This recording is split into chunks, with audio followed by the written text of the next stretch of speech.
Du bienheureux Don Colomba Marmion, Le Christ vit de l'âme, suite. Chapitre 4, Le sacrement et la vertu de pénitence, deuxième entretien.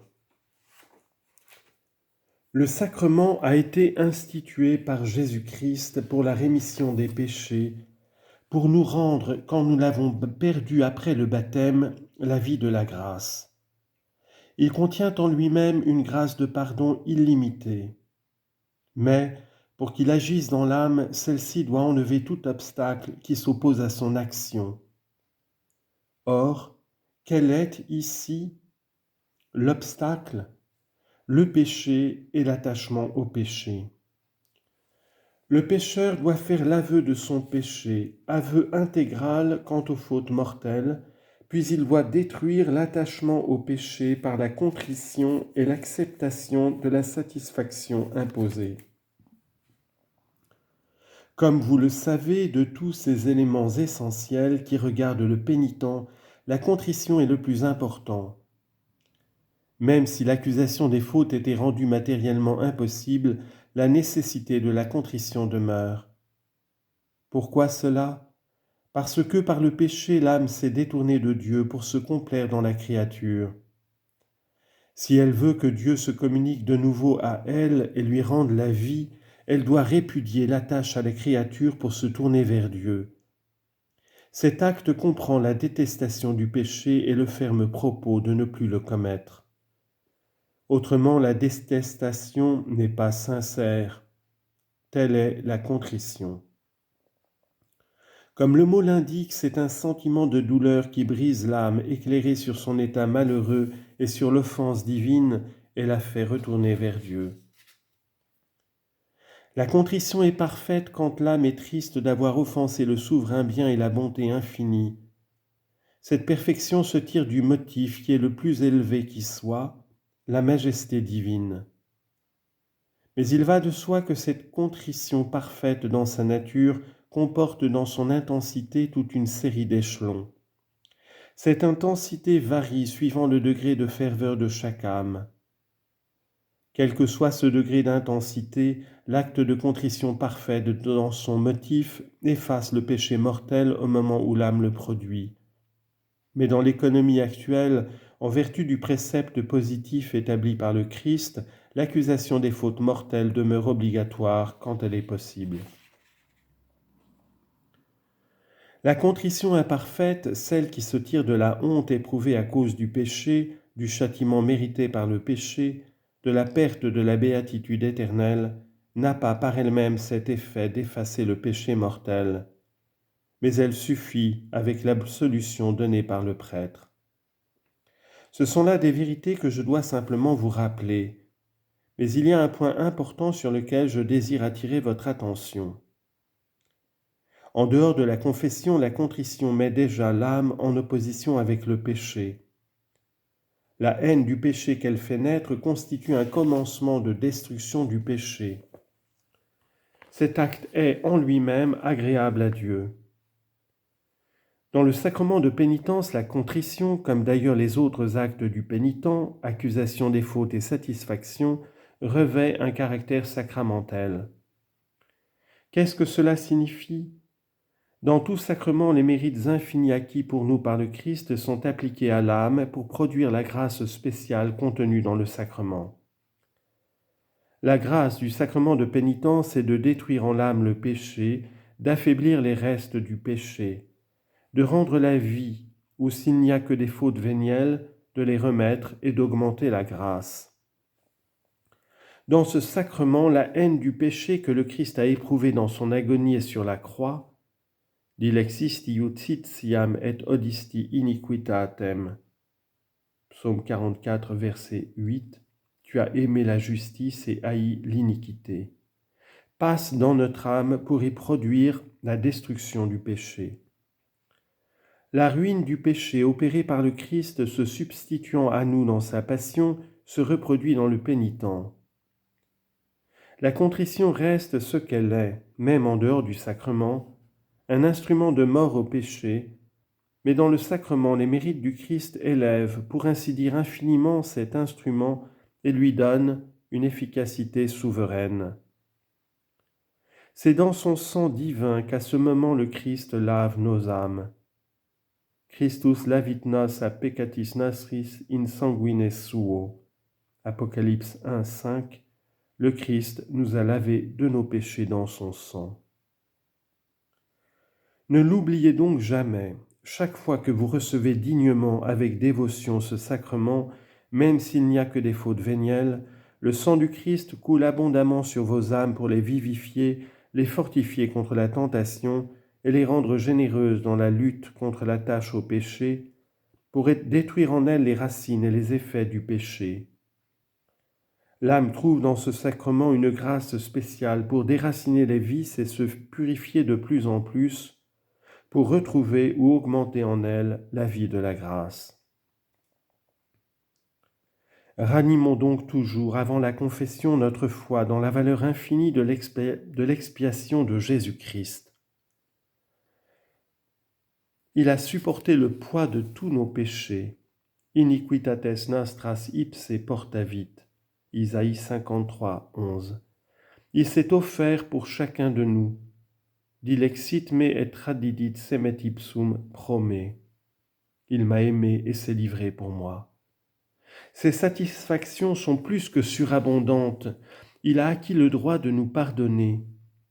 Il n'y a pas de péché qui ne puisse être effacé par son sang divin. Excitons notre foi et notre confiance en ses mérites inépuisables, fruits de sa passion. Je vous ai dit que lorsqu'il parcourait la Palestine et qu'on se présentait à lui pour être délivré du démon, le Christ Jésus réclamait la foi en sa divinité. Il n'accordait qu'à la foi la guérison ou la rémission des péchés. Allez, vos péchés vous sont remis, car votre foi vous a sauvés. C'est la foi qui doit avant tout nous accompagner à ce tribunal de miséricorde, la foi dans le caractère sacramentel de tous nos actes, la foi surtout dans la surabondance des satisfactions données pour nous par Jésus à son Père. Certes, nos actes, la contrition, la confession et la satisfaction ne produisent pas la grâce du sacrement. Mais, outre qu'ils sont préalablement nécessaires pour que la grâce du sacrement nous soit appliquée, puisqu'ils sont comme la matière du sacrement, on lit en note, le Saint Concile de Trente dit comme la matière donne l'explication suivante. Il faut faire remarquer aux fidèles que la grande différence entre ce sacrement et les autres, c'est que la matière de ces derniers est toujours une chose naturelle ou artificielle, tandis que les actes du pénitent, la contrition, la confession et la satisfaction sont, comme dit le Concile de Trente, comme la matière de ce sacrement. Et ces actes sont nécessaires de la part du pénitent pour l'intégrité du sacrement et l'entière rémission des péchés. Ceci est d'institution divine. Aussi bien les actes dont nous parlons sont regardés comme les parties mêmes de la pénitence. Et si le Saint Concile dit simplement que les actes du pénitent sont comme la matière du sacrement, ce n'est pas à dire qu'ils n'en sont pas la vraie matière, c'est qu'ils ne sont pas du genre des autres matières sacramentelles, lesquelles se prennent au dehors comme l'eau dans le baptême et le crème dans la confirmation. Fin de note. Le degré de cette grâce se mesure en fait aux dispositions de notre âme. C'est pourquoi une pratique éminemment utile est de solliciter de Dieu la grâce de la contrition. Le matin du jour de la confession, en assistant au saint sacrifice de la messe. Pourquoi cela ? Sur l'autel, vous le savez, se renouvelle l'immolation du Sauveur. Le Saint Concile de Trente déclare que le Seigneur apaisé par cette oblation accorde la grâce et le don de pénitence et remet à cause d'elle les crimes et les péchés si énormes qu'ils soient. Est-ce que la messe remet directement les péchés ? Non, cela n'appartient qu'à la contrition parfaite et au sacrement de pénitence. Mais quand nous assistons dévotement à ce sacrifice qui reproduit l'oblation de la croix, quand nous nous unissons à la divine victime, Dieu nous donne, si nous le demandons avec foi, les sentiments de repentir, de bons propos, d'humilité, de confiance qui nous amènent à la contrition et nous rende capables de recevoir avec fruit la rémission de nos péchés acquise par Jésus au prix de son sang. À la contrition doit succéder la confession. Le sacrement de pénitence a été institué sous forme de jugement. Tout ce que vous lirez ou délirez sur la terre sera lié ou délié dans le ciel. Les péchés seront remis à ceux à qui vous les remettrez. Mais c'est au coupable à accuser lui-même ses fautes au juge qui doit rendre la sentence. Et quel est ce juge ? L'aveu de mes péchés n'est dû qu'à Dieu seul. Personne, ni ange, ni homme, ni démon n'a le droit de pénétrer dans le sanctuaire de ma conscience, dans le tabernacle de mon âme.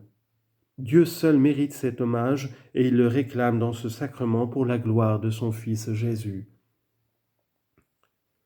Je vous l'ai dit en parlant de l'Église, depuis l'incarnation, Dieu veut, dans l'économie ordinaire de sa providence, nous conduire par des hommes qui remplacent son Fils auprès de nous. C'est comme une extension de l'incarnation et en même temps un hommage rendu à la sainte humanité du Christ. Comment cela ? Pour nous racheter du péché et nous rendre la vie divine, le Christ Verbe incarné est descendu dans des abîmes d'humiliation. C'est en tant qu'homme qu'il s'est anéanti, qu'il a souffert, qu'il est mort, qu'il a expié. Et parce qu'il s'est ainsi abaissé pour sauver le monde, le Christ a été exalté par son Père. Ex inanavit semet ipsum usque ad mortem crucis, propter quod et Deus exaltavit illum. Philippiens 2, 7-9. Il s'est anéanti lui-même jusqu'à la mort de la croix. C'est pourquoi Dieu l'a exalté. Le Père veut glorifier son Fils comme homme. Je l'ai glorifié et je le glorifierai. Jean 12, 28. Et quelle est la gloire qu'il lui donne ? Il le fait asseoir à sa droite au plus haut des cieux. Il veut que tout genou fléchisse devant lui et que toute langue proclame que Jésus est l'unique Sauveur. Philippiens 2, 10-11. Car le Père lui a donné toute puissance au ciel et sur la terre. Matthieu 28, 18. Et parmi les attributs de cette puissance, il y a celui de juger toutes les âmes. Le Père, c'est Jésus lui-même qui nous le dit, a remis tout jugement aux mains de son Fils afin que tous honorent son Fils, parce que son Fils, dans son humanité, a acquis le droit d'être le Rédempteur du monde. Jean 5, 22. Quia filius hominis est, car il est fils de l'homme. Jean 5, 27. Le Christ a été établi par son Père juge du ciel et de la terre. Ici-bas, c'est le juge miséricordieux. Au dernier jour, notre Seigneur l'a proclamé lui-même au moment de sa passion, le Fils de l'homme viendra sur les nuées dans toutes les majestés de sa gloire. Marc 13, 26. Pour juger les vivants et les morts.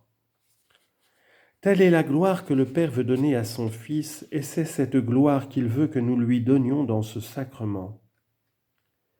Voici un homme qui a commis le péché mortel. Il vient devant Dieu, il pleure sa faute, il s'afflige le corps par des macérations, il se propose d'accepter toutes les expiations.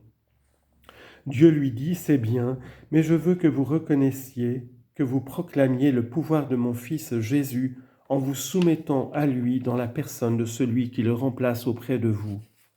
Et celui-là le représente qui a reçu au jour de son ordination sacerdotale communication du pouvoir judiciaire de mon Fils.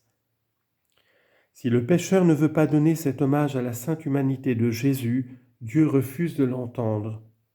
Mais s'il se soumet avec foi à cette condition, alors il n'y a pas de faute, il n'y a pas de péché, il n'y a pas de crime, pas de forfait que Dieu ne pardonne et dont il ne renouvelle le pardon aussi souvent que le pécheur repentant et contrit le désire. Cet aveu doit être fait d'un cœur touché de repentir. La confession n'est pas un récit, c'est une accusation. Il faut y venir comme un criminel devant son juge. Il y a deux ennemis de cette confession simple et humble, la routine et le scrupule. La routine résulte presque toujours de l'habitude. Le meilleur moyen de la détruire est d'exciter notre foi en la grandeur de ce sacrement. Je vous l'ai dit, chaque fois que nous nous confessons, même quand nous n'accusons que des fautes vénielles, le sang de Jésus est offert à son Père pour nous obtenir le pardon. Le scrupule consiste à prendre l'accidentel pour l'essentiel, à s'arrêter sans raison à des détails ou à des circonstances qui n'ajoutent rien à la substance de la faute, si faute même il y a. Dans la confession, il faut avoir le désir de dire tout ce qu'on a sur le cœur. Cela devient chose aisée quand on a l'excellente habitude d'examiner chaque jour les actions de la journée. Que s'il y a doute et que ce doute pèse, nous devons accepter comme une partie de la pénitence l'ennui qui souvent en résulte et exposer ce que nous savons. Dieu ne veut pas que la confession devienne une torture pour l'âme, mais au contraire qu'elle lui donne la paix. Voyez l'enfant prodigue, quand il revient à son père, s'arrête-t-il à des distinctions et des distinctions qui n'en finissent plus? On ne se l'imagine pas. Non, il se jette aux pieds de son père et lui dit « Je suis un misérable, je ne suis pas digne de vous parler, mais je vais vous dire ce que j'ai commis. » Et aussitôt son père le relève, le serre dans ses bras. Il pardonne tout, il oublie tout, il prépare un festin pour célébrer le retour de son fils. Ainsi en est-il de notre Père céleste. Dieu trouve sa gloire à nous pardonner parce que tout pardon est octroyé en vertu des satisfactions de Jésus-Christ, son Fils bien-aimé. Le précieux sang de Jésus a été versé jusqu'à la dernière goutte pour la rémission des péchés. L'expiation que le Christ a offerte à la justice, à la sainteté, à la majesté de son Père est d'une valeur infinie. Or, chaque fois que Dieu nous pardonne, chaque fois que le prêtre nous donne l'absolution, c'est comme si toutes les souffrances, tous les mérites, tout l'amour, tout le sang de Jésus étaient présentés à son Père et appliqués à nos âmes pour leur rendre la vie, ou l'augmenter lorsqu'il n'y a que des fautes véniales. Que Jésus-Christ vous absolve, dit le prêtre, et moi, en vertu de son autorité, je vous absous de vos péchés. Peut-on pardonner l'offense commise envers un autre? Non. Cependant le prêtre dit « Moi je vous absous ». Pourquoi peut-il le dire? Parce que c'est le Christ lui-même qui le dit par sa bouche. À chaque confession, il nous semble entendre Jésus dire à son Père « Ô Père, je vous offre pour cette âme les satisfactions et les mérites de ma passion. Je vous offre le calice de mon sang qui a été versé pour la rémission des péchés. » Alors, tout comme le Christ ratifie le jugement et le pardon donné par le prêtre, le Père confirme à son tour le jugement rendu et le pardon octroyé par son Fils. Il nous dit « Moi aussi je vous pardonne ». C'est là une parole qui établit l'âme dans la paix. Pensez à ce que c'est de recevoir de Dieu l'assurance du pardon. Si j'ai offensé un homme loyal et que celui-ci me tende la main, me dise « J'oublie tout », je ne doute pas de son pardon. Dans le sacrement de pénitence, c'est le Christ, l'homme Dieu, la vérité en personne qui nous dit « Je vous pardonne ». Et nous douterions de son pardon? Non, on en peut douter, ce pardon est absolu sans retour. Dieu nous dit « Quand vos péchés seraient éclatants comme la pourpre, j'en laverai vos âmes au point qu'elles deviendront resplendissantes comme la neige. » Isaïe 1,18. J'ai fait, dit-il encore, disparaître vos iniquités et vos fautes comme je fais s'évanouir les nuages. Isaïe 44, 22. Le pardon de Dieu est digne de lui. Ce qu'un roi fait est royal, ce qu'un Dieu opère est divin. Croyons à son amour, à sa parole, à son pardon.